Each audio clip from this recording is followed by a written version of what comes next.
शुरुआत करेंगे सुपरफास्ट 100 की। भारत और चीन के सैनिकों के बीच एक बार फिर बॉर्डर पर झड़प हुई और ईस्टर्न लद्दाख में पेंगोंग झील इलाके के पास दोनों देशों के सैनिक आमने सामने आ गए। चीनी विदेश मंत्रालय ने घुसपैठ की बात मानने से इंकार कर दिया। चीन की ओर से बयान दिया गया कि बॉर्डर पर मौजूद चीनी सैनिकों ने एलएसी को पार नहीं किया है। इस घटना के बाद श्रीनगर लेह हाईवे को आम लोगों के लिए बंद कर दिया गया है। अब इस हाईवे का इस्तेमाल सिर्फ सेना के वाहनों के लिए ही किया जाएगा। राज्यसभा सांसद सुब्रमण्यम स्वामी ने चीन की हरकत के बाद अपनी ही सरकार पर सवाल उठाए हैं। स्वामी ने ट्वीट कर कहा है कि चीन के राष्ट्रपति से तमाम मुलाकात के बाद भी चीनी भारतीय नेताओं की कद्र नहीं करते हैं। चीन की हरकत को लेकर कांग्रेस नेता रणदीप सुरजेवाला ने ट्वीट किया कि देश की सरजमी पर कब्जे का नया दुस्साहस और फौज तो भारत मां की रक्षा में निडर खड़ी है, पर मोदी जी की लाल आंख कब दिखेगी। बीजेपी नेता संबित पात्रा ने राहुल गांधी और सुरजेवाला पर निशाना साधते हुए कहा कि जब भी भारतीय सेना कुछ बहादुर कार्रवाई करती है तो कांग्रेस हमेशा आंसू बहाना शुरू कर देती है। अवमानना मामले में प्रशांत भूषण पर ₹1 का जुर्माना लगाया गया है। अगर वो ₹1 जमा नहीं करते हैं तो उनको 3 महीने की जेल के साथ 3 साल तक प्रैक्टिस करने पर पाबंदी भी लगाई जा सकती है। इस बीच राजीव धवन ने ₹1 का सिक्का प्रशांत भूषण को जुर्माना भरने के लिए दिया। कोर्ट के फैसले पर दोनों ने कमेंट नहीं किया। प्रशांत भूषण ने कहा कि प्रेस क्लब में बताऊंगा। बिहार विधानसभा चुनाव को लेकर नीतीश कुमार हर संभव समीकरण बनाने में जुटे हैं। ऐसे में नीतीश के पुराने सारथी रहे पूर्व केंद्रीय मंत्री शरद यादव की घर वापसी की कवायद तेज हो गई है। शरद यादव की जेडीयू में वापसी को लेकर पार्टी के कई नेता उनके संपर्क में हैं। माना जा रहा है कि जल्द ही इसे अमली जामा पहनाया जा सकता है। कांग्रेस पार्टी के चुनावी भाग्य को पुनर्जीवित करने के लिए राहुल गांधी कल से बिहार के चुनावी अभियान का बिगुल फूकेंगे और कांग्रेस ने इसे बिहार क्रांति वर्चुअल महासम्मेलन का नाम भी दिया है। माना जा रहा है कि कांग्रेस इन रैलियों के जरिए बिहार की 84 विधानसभा क्षेत्रों में वर्चुअल महासम्मेलन रैली करके अपने राजनीतिक समीकरण को साधने की कवायद करेगी। बारामूला के आजादगंज इलाके में आतंकवादियों ने सुरक्षा बलों को निशाना बनाने के लिए ग्रेनेड हमला कर दिया और इस हमले में सुरक्षाकर्मी बाल बाल बच गए, जबकि इसकी चपेट में आने से 6 स्थानीय लोग घायल हो गए। बीजेपी के राष्ट्रीय प्रवक्ता संबित पात्रा ने कांग्रेस और भगोड़े इस्लाम प्रचारक जाकिर नाइक के बीच कनेक्शन होने का आरोप लगाया है। बीजेपी का कहना है कि नाइक ने राजीव गांधी ट्रस्ट को 8 जुलाई 2011 को 50 लाख रुपए का चेक दिया था। पूर्व राष्ट्रपति प्रणब मुखर्जी की हालत में कोई सुधार होता हुआ दिखाई नहीं दे रहा है। आपको बता दें कि उनकी हालत लगातार बिगड़ रही है। उनके फेफड़ों में संक्रमण की वजह से वो सेप्टिक शोक में चले गए हैं। जम्मू कश्मीर पुलिस ने लश्कर-ए-तैयबा के 3 मददगार गिरफ्तार किए हैं। पकड़े गए आतंकियों के मददगारों के पास से हथियार और अन्य आपत्तिजनक सामग्री भी बरामद की गई है। राष्ट्रीय जांच एजेंसी ने गुजरात में एक व्यक्ति को पाकिस्तान की खुफिया एजेंसी आईएसआई के एजेंट के रूप में काम करने के आरोप में गिरफ्तार कर लिया है। उत्तर प्रदेश सरकार में कैबिनेट मंत्री सतीश महाना को लखनऊ एसजीपीजीआई में रेफर कर मेदांता अस्पताल भेज दिया गया है और शनिवार को कोरोना पॉजिटिव पाए जाने के बाद से उन्हें अस्पताल में भर्ती करवाया गया था। सुप्रीम कोर्ट ने विजय माल्या की उस याचिका को खारिज कर दिया जिसमें उसने अदालत की अवमानना मामले में 2017 में सुनाए गए आदेश पर पुनर्विचार का अनुरोध किया था। सुशांत सिंह राजपूत केस में सीबीआई की जांच का आज 11वां दिन है और इन दिनों में रिया से 26 घंटे तक की भी पूछताछ 3 दिन में हुई है और आज भी सीबीआई की टीम रिया से पूछताछ कर रही है। डीआरडीओ गेस्ट हाउस में सीबीआई जया साहा से भी पूछताछ कर रही है। ड्रग्स मामले में जया का नाम सामने आया था। जया की रिया संग चैट वायरल हुई थी। सुशांत की बहन मीतू से भी आज पूछताछ हो सकती है। मीतू से 8 से 12 जून के बीच क्या हुआ था, इस पर भी सवाल हो सकते हैं। रिया और मीतू को आमने सामने बैठाकर भी पूछताछ की जा सकती है। इस केस में सीबीआई के साथ साथ एनसीबी की भी जांच तेज हो गई है। आज ड्रग्स मामले में गौरव आर्या ईडी के सामने पेश होंगे। केंद्रीय गृह मंत्री अमित शाह आज एम्स से डिस्चार्ज कर दिए गए हैं। अमित शाह 18 अगस्त को हल्के बुखार की शिकायत के बाद दिल्ली के एम्स में भर्ती हुए थे। करीब 12 दिन तक उनका इलाज चला। कांग्रेस नेता राहुल गांधी ने अर्थव्यवस्था के मोर्चे पर मोदी सरकार पर नए अंदाज में निशाना साधा। अपनी नई वीडियो सीरीज में राहुल ने कोरोना संकट के कारण अर्थव्यवस्था की स्थिति पर बात की। राहुल गांधी ने कहा कि बीजेपी सरकार ने असंगठित क्षेत्रों की अर्थव्यवस्था पर आक्रमण किया है और आपको गुलाम बनाने की कोशिश भी की जा रही है। राहुल गांधी ने आगे कहा कि पिछले 6 साल से बीजेपी की सरकार असंगठित अर्थव्यवस्था पर आक्रमण कर रही है और इनमें नोटबंदी गलत डिसीजन साबित हुआ है। उत्तर प्रदेश में अनलॉक 4 की गाइडलाइंस जारी कर दी गई हैं और कोरोना संक्रमण को देखते हुए कई महीनों के लॉकडाउन के बाद सरकार ने अलग अलग गतिविधियों को शुरू करने का निर्देश भी जारी कर दिया है। नई गाइडलाइंस के मुताबिक 21 सितंबर से स्कूलों में स्टाफ को ऑनलाइन शिक्षा परामर्श से जुड़े कार्यों के लिए बुलाया जाएगा। साथ ही सभी सामाजिक गतिविधियों को अधिकतम 100 लोगों के साथ शुरू करने की अनुमति भी दी गई है। मध्य प्रदेश सरकार ने जेईई नीट के परीक्षार्थियों के लिए परिवहन की व्यवस्था की है और ये व्यवस्था बच्चों को ब्लॉक और जिला मुख्यालय से परीक्षा केंद्रों तक पहुंचाने के लिए की गई है। हरियाणा के मुख्यमंत्री मनोहर लाल का आज दोबारा कोरोना टेस्ट होगा और इसमें उनके संक्रमण से उबरने की जांच की जाएगी। टेस्ट रिपोर्ट से पता चलेगा कि वो अब भी कोरोना पॉजिटिव हैं या फिर नेगेटिव हो गए हैं। राम मंदिर निर्माण के लिए 70 एकड़ भूभाग का लेआउट नक्शा श्री राम जन्मभूमि ट्रस्ट ने अयोध्या विकास प्राधिकरण को भेज दिया है। इस नक्शे पर जल्द ही मुहर लगने की उम्मीद है। मंदिर निर्माण से पहले अयोध्या में भगवान राम की 7 बड़ी मूर्तियां लगाई जाएंगी। ये मूर्तियां ऐसी जगहों पर लगाई जाएंगी जिससे ज्यादा से ज्यादा पर्यटक और श्रद्धालु इनके दर्शन कर सकें और आकर्षित हो सके।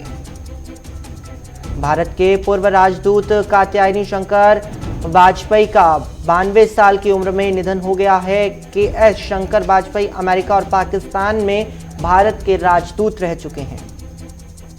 पूर्व मुख्यमंत्री दिग्विजय सिंह ने बैलेट पेपर से चुनाव कराने की मांग की है। दिग्विजय सिंह ने कहा कि 2024 संसदीय चुनाव भारत का आखिरी चुनाव हो सकता है अगर हम भारतीय बैलेट पेपर पर वापस जाने के लिए नहीं उठते हैं।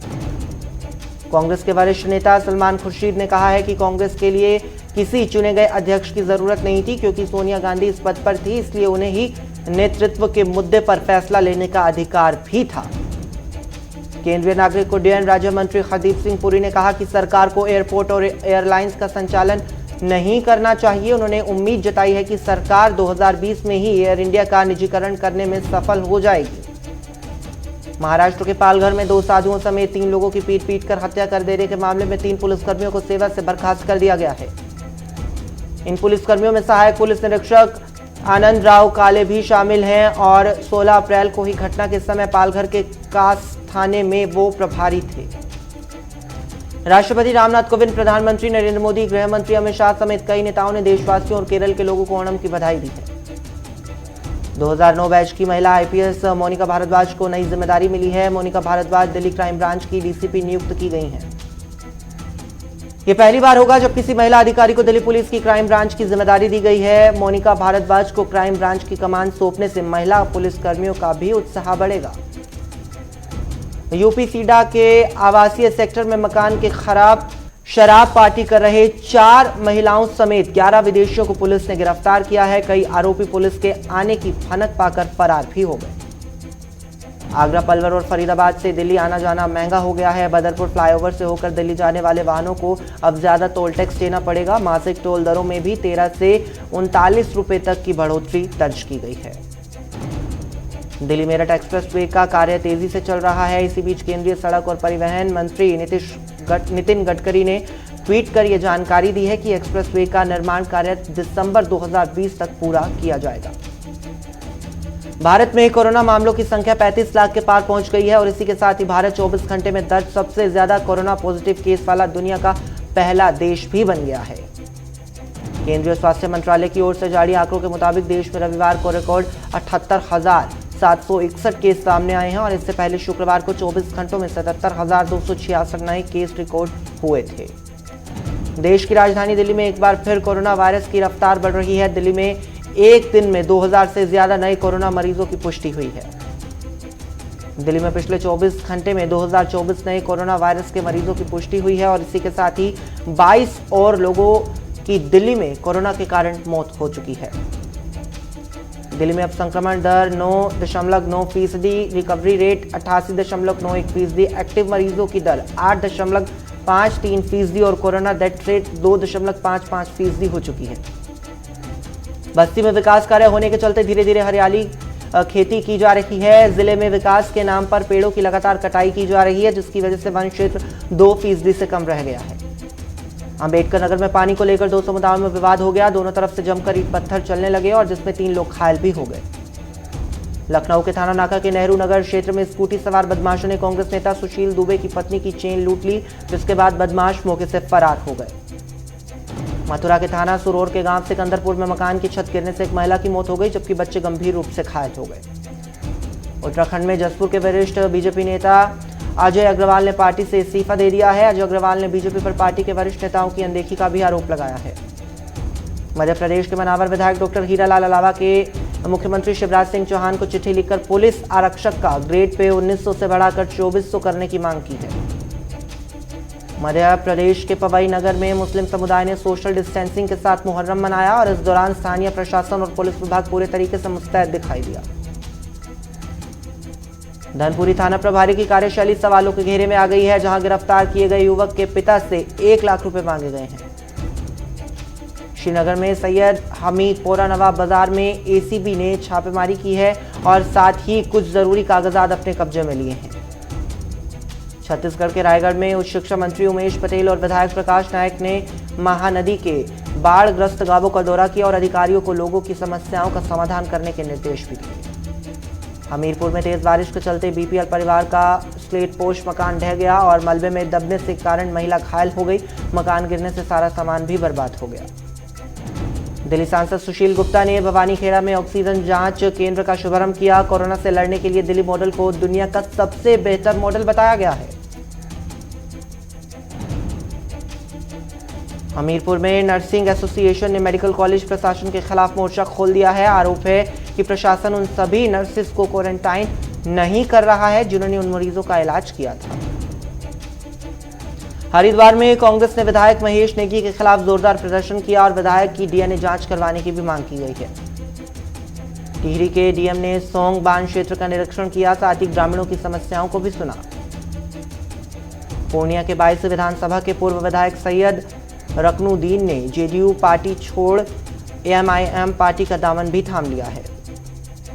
सहरसा में 11,000 वाली हाई वोल्टेज ट्रांसफार्मर क्षतिग्रस्त हो चुका है, लेकिन उस ट्रांसफार्मर से बिजली आपूर्ति हो रही है जो कभी भी बड़े हादसे का कारण बन सकती है। रामपुर नवाब के वंशजों को महल के संरक्षक चोरी हुए सिंहासन का 5 करोड़ रुपए मुआवजा देंगे। सिंहासन जिसमें बेशकीमती हीरे जड़े हुए थे वो गायब है। हमीरपुर में नदी के बढ़ते जलस्तर के बीच युवकों का जानलेवा स्टंट वायरल हो गया। वीडियो में नदी में बने पुल के ऊपर से बहते पानी में युवक छलांग लगाता दिखाई दे रहा है। रामनगर में मेघवाल माठिया पंचायत में बिजली की कमी के चलते लोगों ने प्रदर्शन किया। गांव में सालों से तार और ट्रांसफार्मर खराब है।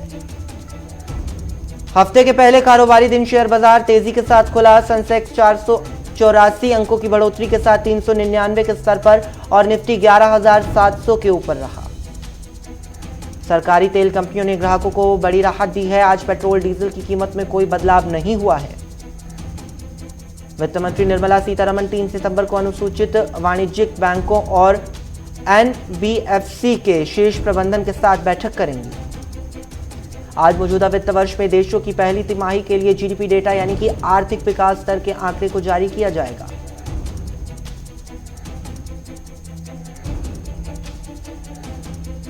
यूपीआई आधारित डिजिटल पेमेंट पर कोई शुल्क नहीं लगेगा। केंद्रीय प्रत्यक्ष कर बोर्ड ने एक बयान में यह बात कही है। साथ ही बैंक 1 जनवरी के बाद से वसूले गए सभी तरह के शुल्क वापस करेगा। देश की सबसे बड़ी 10 कंपनियों में से 6 के मार्केट कैप के पिछले सप्ताह 1 लाख करोड़ रुपए की बढ़ोतरी हुई है। आईसीआईसीआई बैंक और कोटक महिंद्रा बैंक को इस दौरान सबसे ज्यादा लाभ हुआ है। लॉकडाउन और कोरोना संकट की वजह से रिजर्व बैंक ने होम लोन ग्राहकों को ईएमआई चुकाने पर 6 महीनों की मोहलत दी थी, जिसकी समय सीमा आज खत्म हो रही है। यूजर्स डेटा पैक पर पेटीएम की e commerce unit Paytm mall का बयान आया है। पेटीएम मॉल ने कहा है कि हमारा डेटा सुरक्षित है, सिक्योरिटी को लेकर कोई चूक नहीं की जा सकती। पीएफआईडीए जल्द न्यूनतम रिटर्न गारंटी वाली पेंशन योजना लॉन्च करने वाली है और पीएफआईडीए के अध्यक्ष ने कहा है कि पेंशन अधिकरण पर संबंध में पेंशन फंड और एक्चुअल फर्मों के साथ बातचीत भी लगातार की जा रही है। नेस्ले इंडिया के चेयरमैन सुरेश नारायण ने कहा कि कोरोना महामारी के बीच उपभोक्ताओं के व्यवहार में बड़ा बदलाव आया है और अब वो लग्जरी की जगह जरूरी चीजों की खरीदारी को प्राथमिकता दे रहे हैं। दुनिया भर में कोरोना मरीजों की संख्या बढ़कर 2 करोड़ 5 लाख के पार पहुंच गई है। वहीं मरने वालों का आंकड़ा करीब 8,50,000 तक पहुंच चुका है। आपको बता दें कि अमेरिका के साथ बढ़ते तनाव के बीच चीनी सेना के देश में पूर्वी तट पर सैन्य अभ्यास तेज कर दिया है। चीन ने अभ्यास के सेट ऐसे समय लॉन्च किया है जब ताइवान के मुद्दे पर अमेरिका के साथ पहले ही तनाव बना हुआ है। कोरोना वायरस के प्रसारण को रोकने के लिए यात्रा पर लगाए गए प्रतिबंधों के कारण भारत में फंसे लगभग 200 पाकिस्तानी नागरिक 3 सितंबर को अपने देश लौटेंगे। अमेरिका में अश्वेतों के खिलाफ पुलिस की बर्बरता का मामला गहराता जा रहा है। विस्कॉन्सिन राज्य में केनेशा शहर में एक व्यक्ति एक मत न्याय नहीं, शांति नहीं और 7 गोली 7 दिन के नारों के साथ सैकड़ों लोगों ने प्रदर्शन किया। खराब मौसम की वजह से स्पेसएक्स ने स्टारलिंक प्रोजेक्ट की लॉन्चिंग को स्थगित कर दिया है। स्पेसएक्स के मुताबिक 1 सितंबर को इसे दोबारा लॉन्च करने की कोशिश की जाएगी। बांग्लादेश की मुख्य विपक्षी नेता खालिदा जिया के परिवार ने उनको जेल की सजा के निलंबन को 6 महीने और बढ़ाने का अनुरोध किया है। पूर्व प्रधानमंत्री जिया के इलाज के लिए यह समय मांगा गया है। जर्मनी में कोरोना के मद्देनजर लगाई गई पाबंदियों के विरोध में प्रदर्शन करने के बाद प्रदर्शनकारियों ने संसद के भीतर घुसने का प्रयास किया, लेकिन पुलिस ने उन्हें रोका और बल प्रयोग करते हुए खदेड़ दिया। अमेरिका के पोर्टलैंड में हिंसक झड़प रुकने का नाम नहीं ले रही। शनिवार रात को पोर्टलैंड में गोलीबारी की घटना से एक व्यक्ति की गोली लगने से मौत हो गई। लेबनान की राजधानी बेरूत में अगस्त की शुरुआत में हुए जबरदस्त धमाके में मृतकों की संख्या बढ़कर 190 हो गई है, वहीं 6500 लोग घायल हो गए। बीजिंग में बढ़ते प्रभावों को ध्यान में रखते हुए जल्द ही अमेरिका के नेतृत्व में भारत, जापान और ऑस्ट्रेलिया के अफसरों की बैठक होने वाली है, जिसमें चीन से निपटने पर भी चर्चा होगी। बॉलीवुड के खिलाड़ी अक्षय कुमार ने सोशल मीडिया पर एक वीडियो शेयर किया जिसमें वो बेयर ग्रिल्स के साथ एडवेंचर्स करते हुए दिखाई दे रही हैं। बॉलीवुड एक्टर सलमान खान ने महाराष्ट्र में बाढ़ प्रभावितों की मदद की है। सलमान खान ने कोल्हापुर जिले में एक काम के 70 घरों को बनाने के लिए मदद की है। खतरों के खिलाड़ी मेड इन इंडिया शो की विजेता एक्ट्रेस निया शर्मा बनी है। ग्रैंड फिनाले में टॉप 5 कंटेस्टेंट्स में भिड़ंत हुई थी। एक्ट्रेस मलाइका अरोड़ा की तस्वीरें इन दिनों सोशल मीडिया पर खूब वायरल हो रही हैं। इस तस्वीरों में मलाइका के साथ उनकी बहन अमृता अरोड़ा भी दिखाई दे रही हैं। फिल्म निर्माता और पत्रकार इंद्रजीत लंकेश ने दावा किया है कि कुछ फिल्म अभिनेता जिन्हें वो जानते हैं वो नशे के गंभीर आदी थे। बता दें कि उन्होंने ये दावा एनसीबी द्वारा एक ड्रग रैकेट के खुलासे के बाद किया है। सुरेश रैना के आईपीएल छोड़कर भारत लौट जाने से टीम के मालिक एन श्रीनिवासन नाराज हैं। उन्होंने कहा कि सफलता उनके सर पर चढ़ गई है और रैना को इस सीजन की सैलरी नहीं दी जाएगी। अर्जुन अवार्ड से सम्मानित होने के बाद भारतीय महिला क्रिकेट टीम की ऑलराउंडर दीप्ति शर्मा का बयान सामने आया। उन्होंने कहा कि अर्जुन अवार्ड मिलने के बाद बतौर खिलाड़ी आपकी जिम्मेदारी देश के प्रति काफी बढ़ जाती है। दिल्ली कैपिटल्स के श्रेयस अय्यर ने आगामी आईपीएल को बतौर कप्तान खुद का सबसे अहम टूर्नामेंट करार करते हुए कहा कि टीम के सभी साथियों को लगातार अच्छा प्रदर्शन ही करना होगा।